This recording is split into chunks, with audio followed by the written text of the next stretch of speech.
All right, so parabolas. And I will put on your test next week. You know, I don't know how much this will help you, but just so that you know that this is like the general format for any parabola, I'll put that on and I'll put this on for px minus h. Just because if you have to rearrange it, at least you know what you're shooting for, right? If it's all garbled up. So at least if you have the general form of the parabola, I think this will help you put it into the correct format if you have to complete the square. And I have some practice on doing that today. But first, let's just look at ones that are already in standard form. So maybe I'll do 1 and 3. So I do a y squared and an x squared, and then you could do 2 and 4 as practice. So what am I looking at here? If it's a y squared parabola with a positive p-value, which direction is it going to open?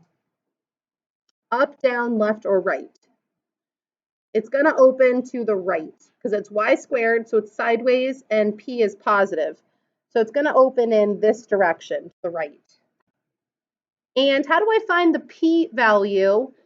4p is equal to 8 because that's sitting in that position right there. So p by itself is just 2. And where would my vertex be? So this is h and this is k. H and k, I just read the normal way, right? Right 3 for x and up 4 for the y. So 3 comma 4. So it wants you to sketch a graph so that you can figure out your focus and your directrix. So I should have given you graph paper. I think we can do it though. If your vertex is at 3 comma 1 2 3 4 right here, and we're opening to the right, my focus is going to go 2 units this direction, and my directrix is going to go 2 units backwards, right? So if I'm at 3, 4, 5, I'm at 5 for my focus, so I'd be at 5 comma 4 instead of 3 comma 4. And if I go backwards 1 2 units, now I'm a vertical line at 1, right? Because I was at 3, backwards 2, so x equals 1 would be my directrix. And then if I had graph paper, then I could do my focal width. This would have to be 8 units, but I don't really have graph paper. So I'll leave you to try number 2 in a minute. If you want graph paper, I can get you some graph paper. Let's analyze number 3. So number 3, this time I have an x squared parabola. My p-value is positive 12. Or 4p value is positive 12. So which direction is it going to open? Up, down, left, or right? If it's an x squared parabola. Up, right? So it's up or down because it's our normal x squared parabola. And if p is positive, it's going to open up. And I write down 4p equals 12. So p by itself would equal how much? Just 3, right? P is 3. So you're going to take that information and see if you can find the coordinates of these pieces. Let's see, my vertex goes right 3 this time and down 1.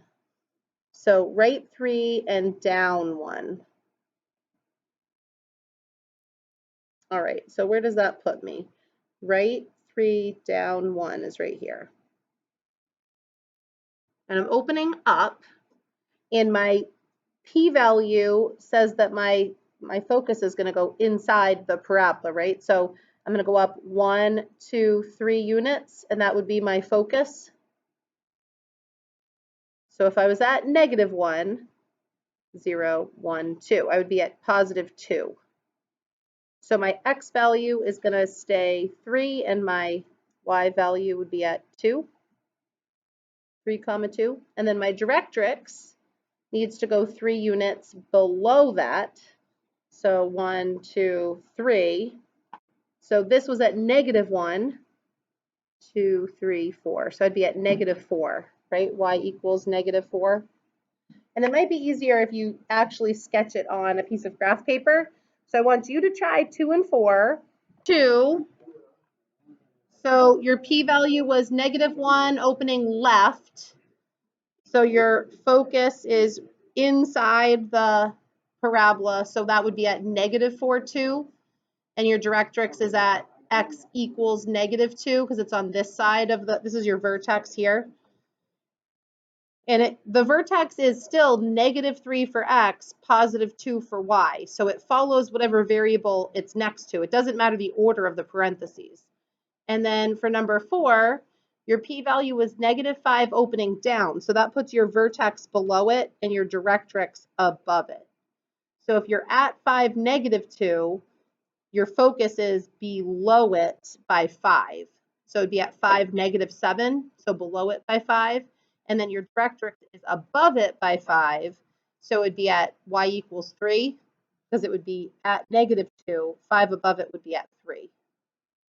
So some of you need a little bit more practice, which you'll get when you do the homework on the parabolas, and that's going to be due Tuesday. So in case you don't do it over the weekend, you've got one more day to do it. Let's just take a look on this page.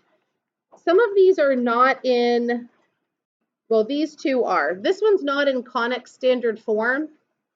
And then number 7 was having you, it's in standard form, y equals ax squared plus bx plus c, and they want you to put it in conic standard form instead. So I was going to show you just on 6 and 8 how to rewrite them, but 5 and 7 you should be able to just kind of do in a minute on your own. So let's what would we have to do to rewrite number 6? We need to say y squared, right? So all you'd have to do is subtract the x to the other side. So just y squared equals -x. So your 4p value is -1, right? And it's x plus 0 in the parentheses. So you can see if you can graph that one, it's going to be a really small parabola because the p value is going to be -1/4, right? Really, really tight little parabola. I want to look at number 8. How could I rewrite this in standard form, meaning conic standard form, right? Because right now it's in standard form of a parabola. So I just wanted to show you how to rewrite it. We want to get x squared on the left-hand side of the problem, and we want to get the y value on the right-hand side of the problem. So I wouldn't subtract a bunch of things to the other side. I would just use symmetry and flip-flop how the equation is written. So if I just started out x squared minus 6x plus 2 equals y, see how that's the exact same equation I just started with? I've just used symmetry to flip the whole equal sign around, but I didn't have to subtract a bunch of things. So what do I need to move to the other side? I need to move this -2, right, to the other side. And then you actually are going to complete the square on the right-hand side.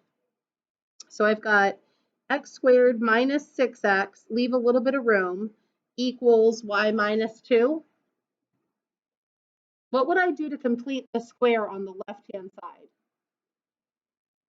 Just add 9, right? Half of this number squared would be 9, and you're going to add 9 to both sides of your equation, just like you did when you had ellipses. So your standard form is going to be x minus 3 squared equals y plus 7. So see how that gets you your h and your k value now on the correct sides of the equation? All right, so in a few minutes, you can go through and try 5 through 8 for practice.